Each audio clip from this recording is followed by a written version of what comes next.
Okay, welcome everyone. Good morning and thanks for joining us here today at the Coyote Creek Outdoor Classroom in San Jose. I'm Melanie Richardson. I'm the interim CEO at Valley Water, and I'm really happy to be here today. This site was once devastated by massive flooding that destroyed homes around here in 1997. It's also located in a neighborhood that suffered from the President's Day flood in 2017. Today, however, we're celebrating the near completion of the first phase of a project that, when it's completed, will protect homes and businesses from flooding, future flooding events very similar to the one that occurred in February of 2017. I want to recognize Valley Water Board of Directors, Vice Chair Richard Santos, and Director Shiloh Ballard, who are here with us today. Thank you, Vice Chair Santos, and thank you, Director Ballard, for your leadership in moving this project forward for the people of Santa Clara County. This significant project would not have been possible without help from our partners from the city, the county, and the state. And so I wanted to take a moment to recognize Santa Clara County Supervisor Betty Young and San Jose City Council Member Carl Salas, who are here also today. Thank you for your support. And it is my pleasure to start this by introducing Vice Chair Richard Santos, who represents District 3. Mr. Santos? Welcome, everybody. Thank you, Interim CEO Richardson. Beautiful day for many reasons, weather and, of course, this project. As we continue to witness extreme weather around the globe, it has become a new reality. That is why Valley Water is committed to investing in projects to protect our community from increasing severe and frequent floods. 8 years ago, 2017, residents of this neighborhood had to rush to leave their homes during the worst flooding in this area experienced since 1997. And when I was a fire captain, I used to work at 17th Street. So this was a devastating area. Today we gather to celebrate a milestone, the near completion of the first phase of Coyote Creek Flood Protection Project, an essential step in ongoing efforts to protect the community from flooding. The first phase of the project extends from Oakland Road to Highway 280. I want to thank the neighbors for their patience, understanding during our construction activities, and collaborating with our staff, providing feedback. A big thank you goes to the dedicated project team. That's Valley Water. Our logged countless hours to make this day a reality, and to our staff who worked diligently to unite us in shared vision for the future. The milestone we celebrate today would not have been possible without the partnerships from the county, City of San Jose, federal government. Our efforts to protect the community has always been and must continue to be a joint endeavor at every level of government. I want to thank you for being here today, having the patience, and protecting our community from flooding. I appreciate it very much. Thank you. Thank you so much, Vice Chair Santos. And next up, we have our newest Board of Directors member, Director Shiloh Ballard, who represents District 2, which is also part of this project.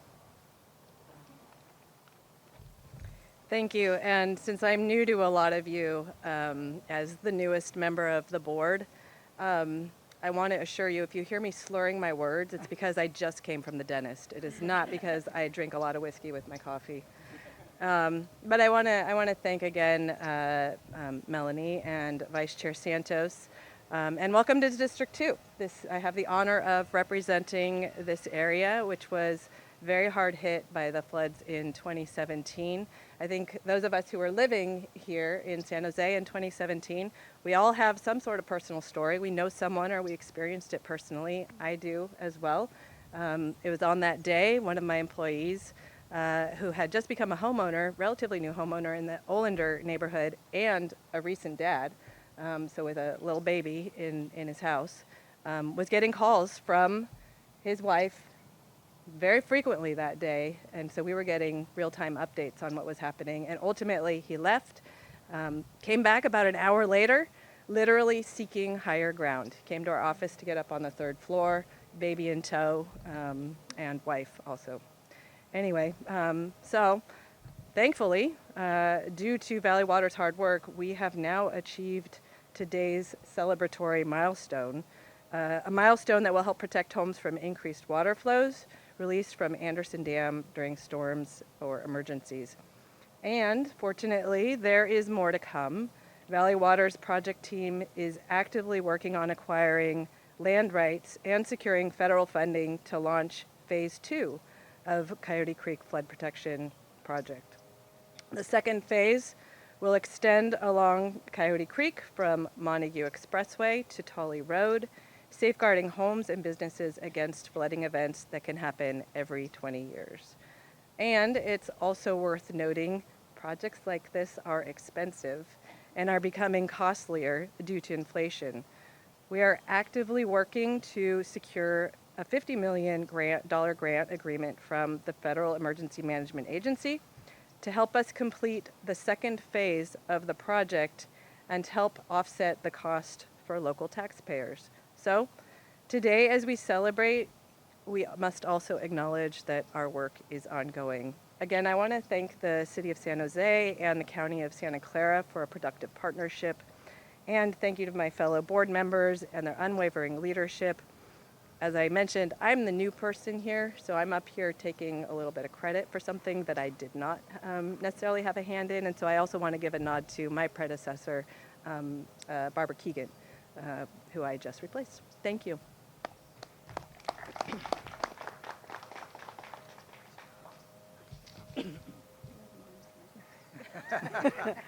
Thank you so much, Director Ballard.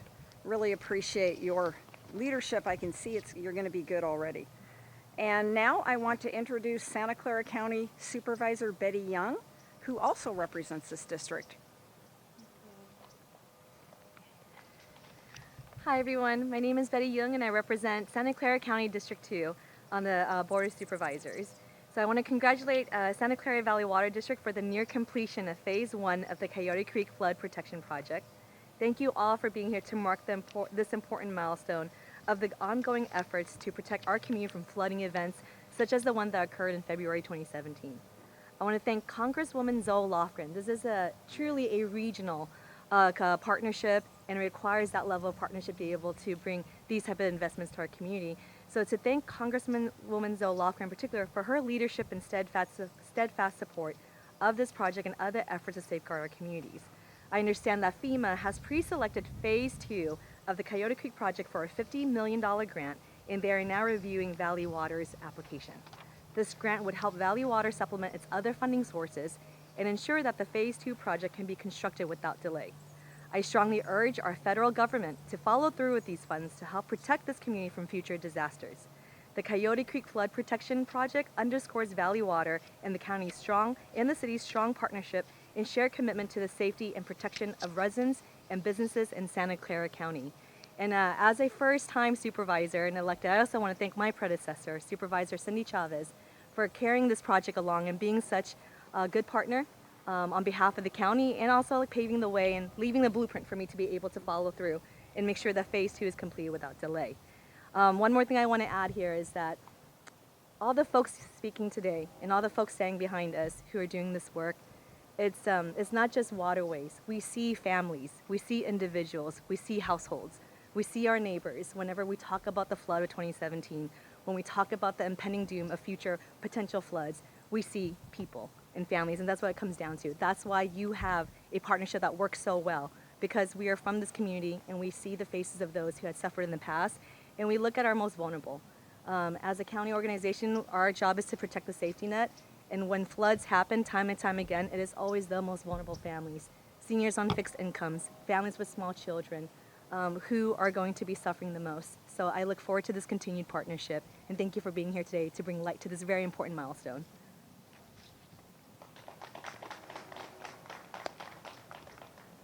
Thank you so much, Supervisor Young. We really appreciate your partnership.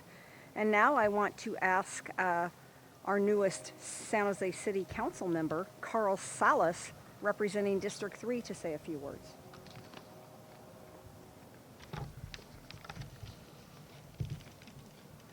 I'm new to public service, But that's a good thing in this particular case because I spent 46 years of my life doing energy infrastructure projects. And I know how hard it is to put this together. And that's not just the physical part and the shovels. It's the financial, it's the planning, it's the outreach. And I just can't thank what you guys at the Valley Water have done. And the joint effort between the city and the county and Valley Water has been fabulous. And I will tell you that Valley Water has done so much because not only have I lived in this neighborhood and I put up sandbags during those floods, but I kayak up this river whenever I can. This river and the river on the other side, the Guadalupe, are billion-dollar assets. And Valley Water has done so much to help us continue to recover these assets for what they are, these beautiful, incredible assets and this beautiful nature that we have right here in our downtown.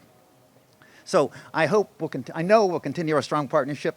Can't wait to meet with you. I'm so excited about working with you. And by the way, sometimes the last 5% of a project is really hard. So, and really, I'm really looking forward to continuing to build on this phase 1 partnership that has been so strong and has worked so well. Thank you very much.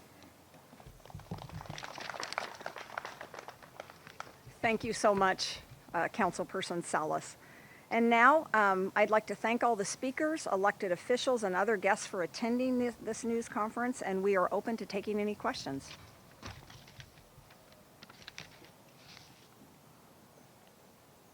Melanie, can somebody give us an overview of what this project, how it makes a difference physically, what has been accomplished? Yes, I'm going to call up Chief Operating Officer Chris Hakes to give that overview.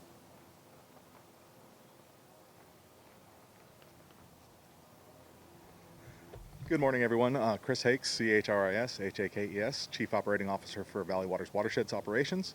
So basically, the scope of this project allows the flows that will be released through the new outlet tunnel on the Anderson Dam seismic retrofit project. Once complete, will be able to be mitigated by this project and basically holds that the residents won't flood as water is released due to storm events. So it's the first phase of a two-phase project. You've heard that the Coyote Creek project as a whole was split in two because of the Anderson Dam seismic retrofit project and specifically the Anderson Dam tunnel project. So this phase it goes hand in hand with the tunnel project, which is wrapping up, I believe, in the near future. And so then as they release those flows, the project will protect against those. This area obviously mostly, if not all, underwater in 2017 as mentioned. What would things have looked like in 2017 had this project been in place? So this whole area that we're standing in would be underwater, about 9 feet of water. You can see that the flood walls in the area are about 10 feet tall. So there's about a foot of freeboard. In this specific area, the water would be up, but in the residences around the area, you wouldn't have any flooding. So basically, if this project was here then, you wouldn't have seen the impacts that you saw, at least in this area. Now, the other phase of the project is required to protect the rest of the community against the 2017 flows, and that will be starting hopefully next season. For the current project or the... This current project. Robert, I'm going to ask... 8,500 feet. Feet. Okay. The question was in miles, so I can't do the conversion. Little under 2. Yeah. Joseph with KQED News. Could you maybe talk a little bit about what you've heard from residents in this immediate area? Obviously, the construction impacts were probably large, but certainly people maybe understand the imperative after what happened in 2017. Can you speak to what you've heard from the community members who've been affected in the past and who have seen this project come to light, as it's come together here? Yeah, so the community members have been very supportive of the project. They've been thinking it's a long time coming, right? The flows that they saw in 2017 are not a atypical event. It's about 20 years, every 20 years or so. So this is a project that's been on the books for a while. We originally partnered with the Army Corps of Engineers to see if we could have gotten a larger project out there for a higher level of flood protection. So the community has been actively engaged through that whole process. They've been around with us through the core project and through this second project. So I think, there are many community members here who are breathing a little bit of a sigh of relief that this project is completing and they're getting the protection that they've sought for a long time.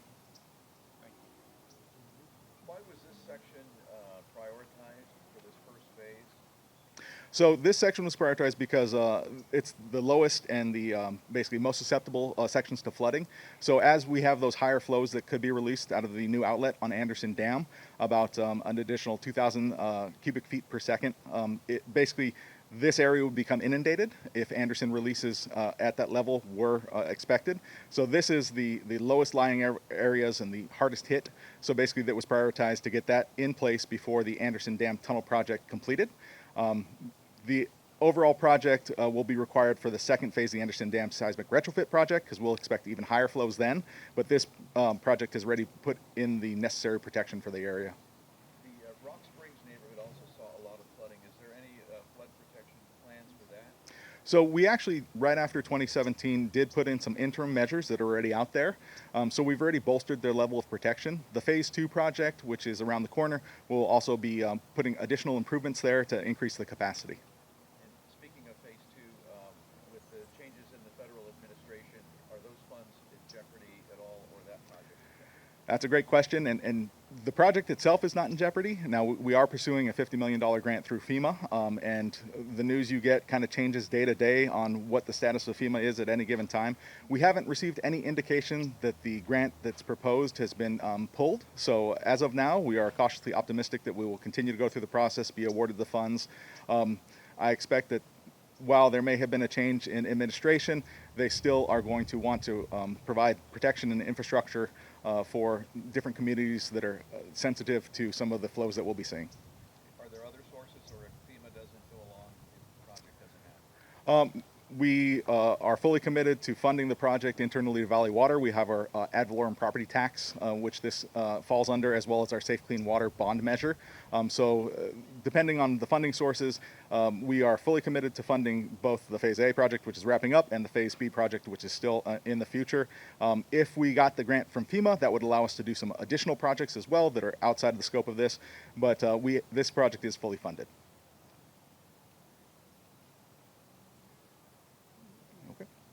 Thank you very much.